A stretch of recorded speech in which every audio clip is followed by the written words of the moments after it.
National Catholic Register. This is Register Radio, bringing light and clarity to the news and topics that affect your life. Pope Leo XIV will embark on his first apostolic journey to Turkey and Lebanon from November 27th to December 3rd, commemorating the 1700th anniversary of the First Council of Nicaea. This week on Register Radio, we're joined by Bishop Gregory Mansour of the Maronite Eparchy of St. Maron of Brooklyn.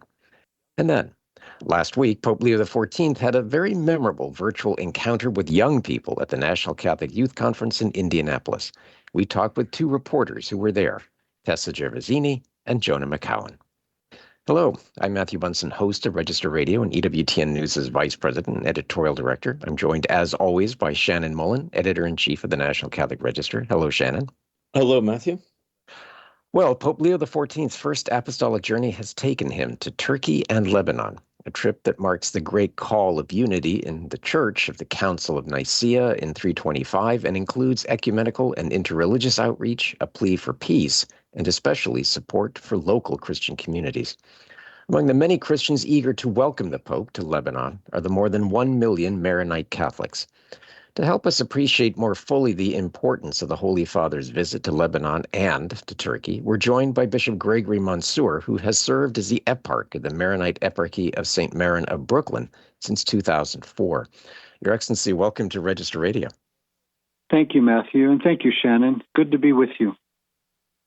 Well, it's in some ways difficult to overstate the significance of Pope Leo's first trip. He's gone, as we've noted, to Turkey, to Lebanon, but he's also commemorating that 1700th anniversary of the Council of Nicaea. For you, what does this trip signify? It's much deeper than most people give it credit for. It's not only that he's following the footsteps of Pope Francis, who had arranged this trip and before he passed away, God rest him in peace. But Pope Leo brings to it a different aspect. Pope Leo is very in tuned to not only the theology of Nicaea and the work of the council, but if people recognize in his last Wednesday audience, he spent time studying and looking at Nicholas of Cusa, who 1,000 years after St. Augustine was a prominent Augustine scholar, but had a great love for dialoguing with Islam and dialoguing with Eastern Christians. And that's not just by chance that Pope Leo discussed him in the Wednesday audience. I think Pope Leo really understands fully and is making a contribution to dialogue with Islam and dialogue with Eastern Christians. So I'm very excited about this visit. Yes, Your Excellency. So the big commemoration is the 1700th anniversary of the Council of Nicaea. Were you surprised that Lebanon was added to this first apostolic journey? No, it makes perfect sense. Why? Because Lebanon is an unusual place where Catholics and Orthodox live in dialogue. Catholics and Muslims live in dialogue. So it makes perfect sense. Nicaea, the council in 325, was trying to grapple with the great mystery of the person of Jesus Christ. And still, I firmly believe, as does Pope Leo, that the person of Christ is such a gift, even for Muslims, and especially for Christians, Orthodox, Catholic, and evangelical. So this is a perfect fulfillment of his trip to Nicaea. This is also a huge moment for the Maronite Church. Can you, for our listeners, can you tell us a little bit more about the Maronite Church and its and how it fits into the multi-religious picture in this region? Thank you for the question. So the Maronite Church is one of 23 different Eastern Catholic churches, all in communion with the Pope of Rome. So there are 24 churches sui juris, the Latin Church, the largest of us all, and then 23 Eastern Catholic churches, the Maronite being one of them. The Maronite Church is kind of unique because it's never had an Orthodox or a Protestant counterpart. It's never divided. And it's also unique because it's named after a person, St. Maron. St. Maron was a monk and a hermit and a priest who died in 410. And at the time of his death, about 800 monks gathered around him.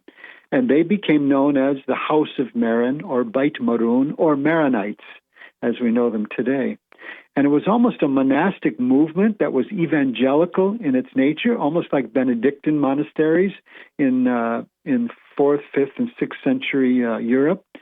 And so the Maronites evangelized the countryside and then finally found their final home in Lebanon, and then from there went throughout the whole world. And I'm the result of that as being a Maronite in America. So I hope that gives you the picture. It does very clearly. One question that is often asked is, what are Christians facing today in Lebanon? And how does that compare with previous decades and even previous centuries? So just to give you an idea of Lebanon first. So Lebanon was carved out of the Middle East at the end of World War I. And who helped to do that was the Maronite Patriarch Hawaii.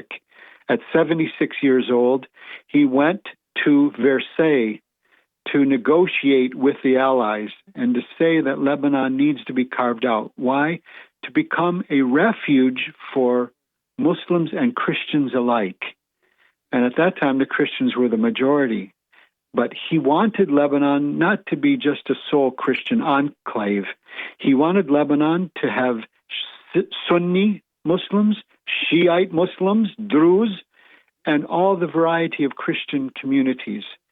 And so today, we're kind of fighting for this consensual democracy, this Muslim-Christian conviviality that Patriarch Hawaii envisioned. And it's still an experiment. It could fail, but we hope not. We hope that it continues. And just to give you the geopolitical landscape, the president of the country is always Maronite. The prime minister is always a Sunni Muslim, and the speaker of the House is always a Shiite Muslim. That's the consensual democracy that is Lebanon, so that it can be a conviviality of Christian and Muslim.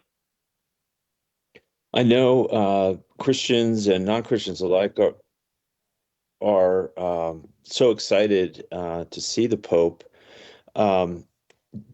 There's been so much instability in the country, a lot of suffering there. Do Christians dare to hope that the Pope's visit will have any kind of an enduring impact on stabilizing the country or giving peace greater momentum there? There's great hope, Shannon and Matthew. There's great hope in Lebanon. Lebanon, I say, works by miracles because it really should have failed a long time ago. Its neighbors are not the easiest to get along with, and there's always conflicts. And as our beautiful Patriarch Ra'i keeps saying, Lebanon needs to be like a Switzerland of the Middle East. Switzerland did not get involved in either of the wars in Europe. And Patriarch Ra'i keeps saying the principle of neutrality ought to be what guides us, because Lebanon is not made to enter into this conflict or that conflict, but it's made to be a refuge for all people so that they can live, whether they're Muslim or Christian, they can live their freedom. And so, yes, Lebanon has certainly faced a lot. Terrible economics, and then for years, no government. And then the explosion in 4 or 5 years ago in the Beirut port. And then the struggling between Hezbollah and Israel. So what keeps Lebanon afloat, not only the miracles, but the practical charity of Christians, Catholics, Orthodox, and evangelicals. The hospitals, the schools, the nursing homes, the drug rehabilitation centers, the Caritas facilities. That's what makes Lebanon the beautiful place that it is.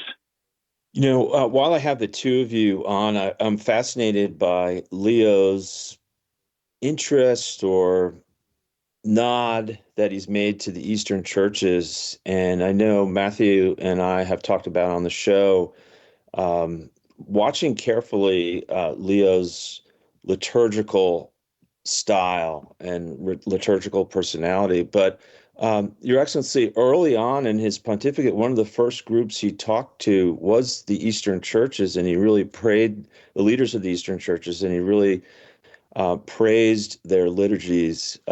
Can you reflect on the significance of that? Yes, if anybody wants to go even deeper, they should Google this Pope Leo and the Eastern Christians, Eastern Catholics.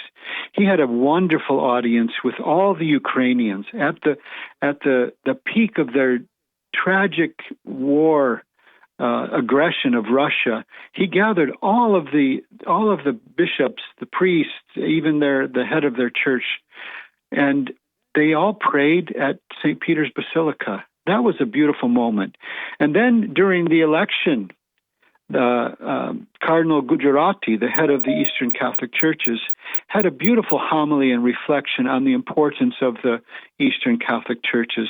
And then, of course, Pope Leo himself, I think he loves to chant. He loves to enter deeply into liturgical praise. And so and then he's received so many delegations of Eastern Catholic and Eastern Orthodox. And he makes no bones about this. He desires, and he says it, he desires the day in which we can receive communion from one another. So I think there's a passion in his soul for this, because there was a passion in our Lord's soul for this. Pope Leo has also stressed from the very beginning of his pontificate that great and powerful impulse toward unity in the church. That new document in Unitate Fidei, reflecting on the Council of Nicaea, stresses that. But I also want to make sure that everyone is aware of something that you wrote. The title of it is The Council of Nicaea, Our Longing for Church Unity. I wanted to make sure that we had a chance to ask you a little bit about that and where people can read it and also take a look at it. Thank you, Matthew. It's on my website. It's also on the Facebook page for the Eparchy, and it pales in comparison to the Holy Father's reflection, but mine really is a cry from the heart. I am begging Eastern Christians to find a way to unity. We have the same sacraments, the same Nicene faith, and the same apostolic succession. What are we waiting for? What are we waiting for? Especially when the world is divided. You have so many difficulties in the world where united Christians, even if it's just for now, the Catholic Church and Eastern Christians. So with those Eastern Christians, you have three groups. One is the Assyrian, or the Church of the East. And that division came in 431. The next one they're called the Oriental Orthodox, and that division was 451. And then the third group is called Eastern Orthodox, and that split was 1054. Now, those three communions of Eastern churches don't have communion with one another, but the Catholic Church has opened our communion to them.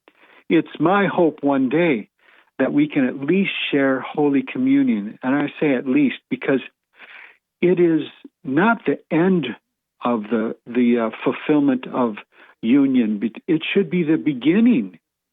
We shouldn't wait until we're perfect to be receiving the medicine of unity and the medicine of healing, the medicine of reconciliation, which is Eucharist. We should share the Eucharist now. There's nothing to stop us. And then we'll worry about the primacy of the Pope, the Immaculate Conception, the Filioque, the different concept of marriage and divorce. Those are small things that we can get to. But let's begin with communion. So that was my desire in writing that little reflection on Nicaea. Yeah, thank you for that. And as you write, may this 2025 Jubilee and this 1700-year anniversary of Nicaea embolden us to trust the Spirit, to embrace the medicine of mercy, and to take the risk of reconciliation. Well, Your Excellency, thank you so much. We'd love to have you back sometime to reflect once the Holy Father returns from his trip. We can talk about some of the potential fruits. I'd be very happy to. Thank you for this discussion. All right. God bless. Thank you, Matthew and Shannon. You're listening to Register Radio here on EWTN Radio. When we come back, we talk with Tessa Gervasini and Jonah McKeown about Pope Leo's remarkable digital visit with young people at the NCYC. Don't go anywhere.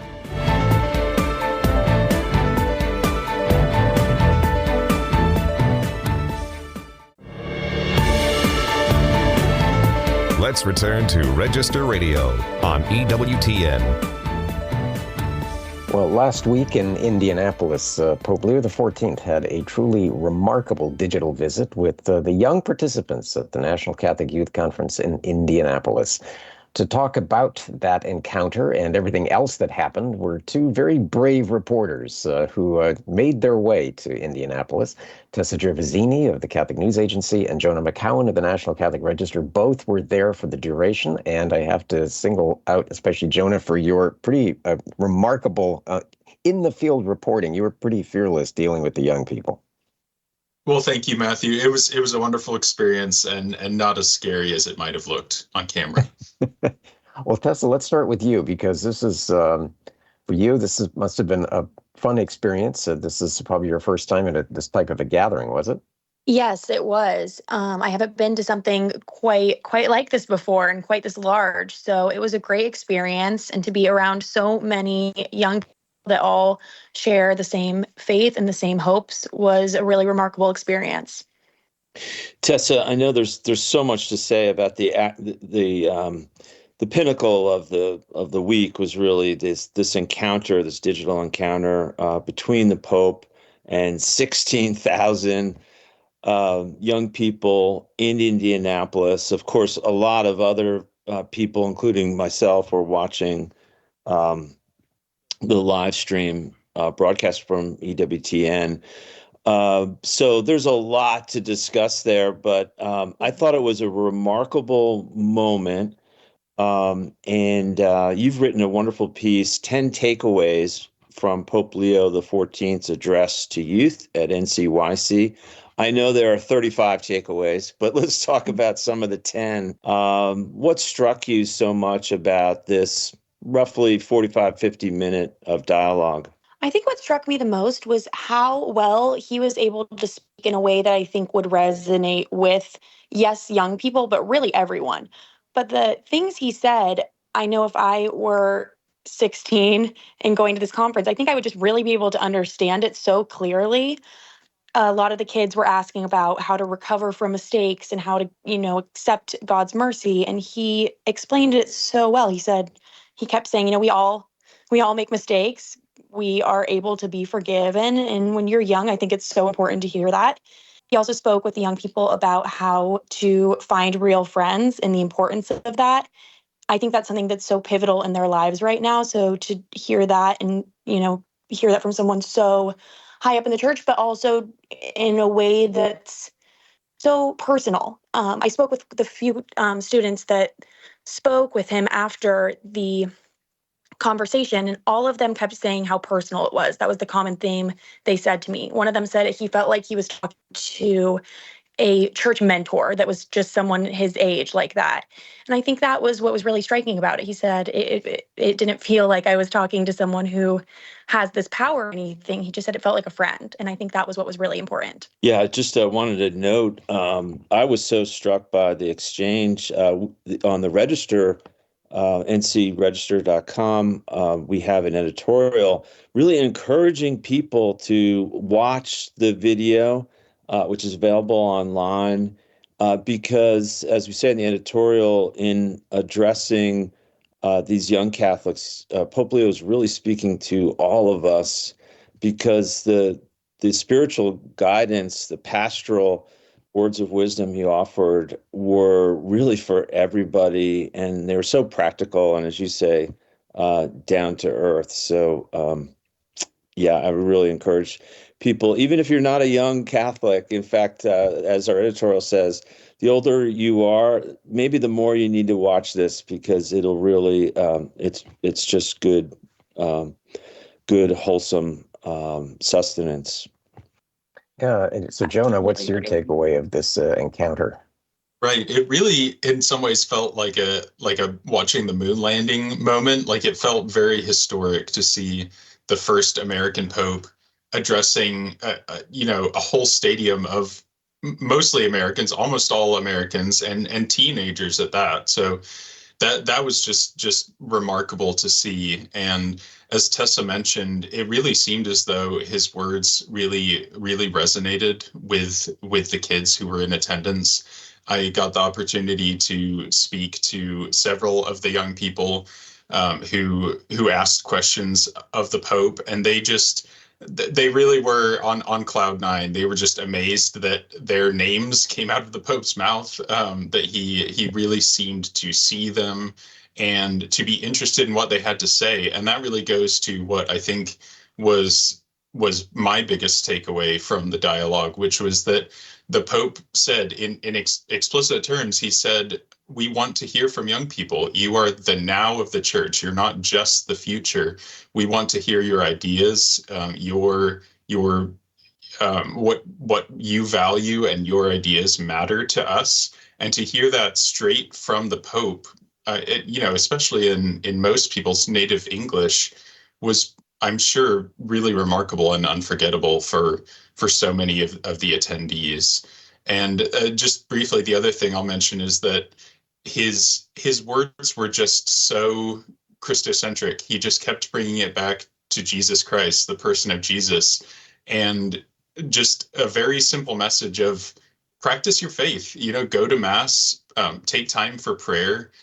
Really simple stuff, especially if you're, kind of reading a transcript of it. But in the moment when he was delivering it, I personally felt it was very powerful. And I am sure that many of the student attendees would feel the same.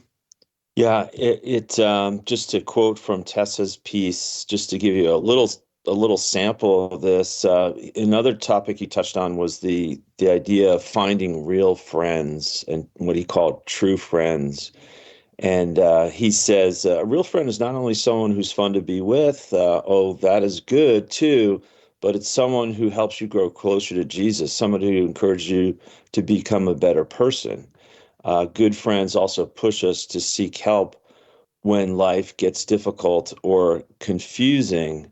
So yeah, it's just that, he really spoke directly to them and to all of us. But Jonah, I know, as compelling and dramatic as what was going on inside the arena, there was a whole scene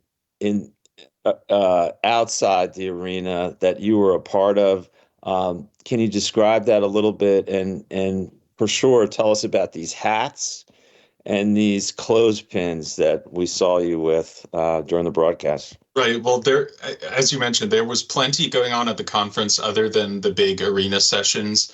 I got to go to the exhibit hall where they had many, universities, religious orders, vendors there, and the kids were having a great time. They were all doing karaoke and doing fun things like that. But there were also a lot of really meaningful exhibits where the students were able to, for example, weave mats for the homeless. They were using plastic grocery bags to kind of recycle them and create something for the homeless there. I believe that was a booth sponsored by St. Vincent de Paul Society. And so it was a very, very fun kind of party atmosphere the whole time. But as you mentioned, the hats are a very big part of the culture of NCYC, and that's been true for a long time, at least ever since I went as a student 14 years ago.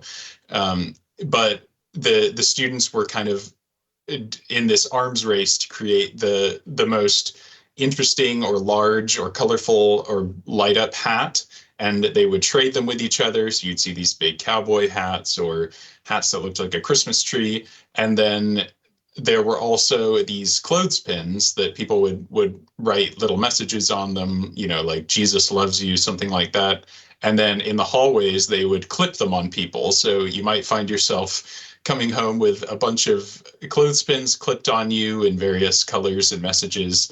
And yes, as you alluded to during the broadcast, there was a fun bit where a bunch of young people clipped a very large number of clothespins on me as I walked past. And that was very fun to shoot. Yeah, I'm glad to know, as I was joking earlier, that you survived all of that. And for both of you, it's affirming, but also we definitely want to call out your great reporting on television, but especially at the Catholic News Agency and ncregister.com. We know that the Holy Father is likely to show up in the United States at some point, and I know that young people are going to be very, very interested in that as well. So thank you for this coverage, and thank you for what we know is going to be a really interested young people in the future. Well, that's it. Thank you so much. That's it for Register Radio for this week. Remember, for more news, analysis, and commentary, check out the National Catholic Register online at ncregister.com. Thanks so much for joining us. On behalf of our producer, Michael McCall, and Shannon Mullen, I'm Matthew Bunson. Please take care, and God bless.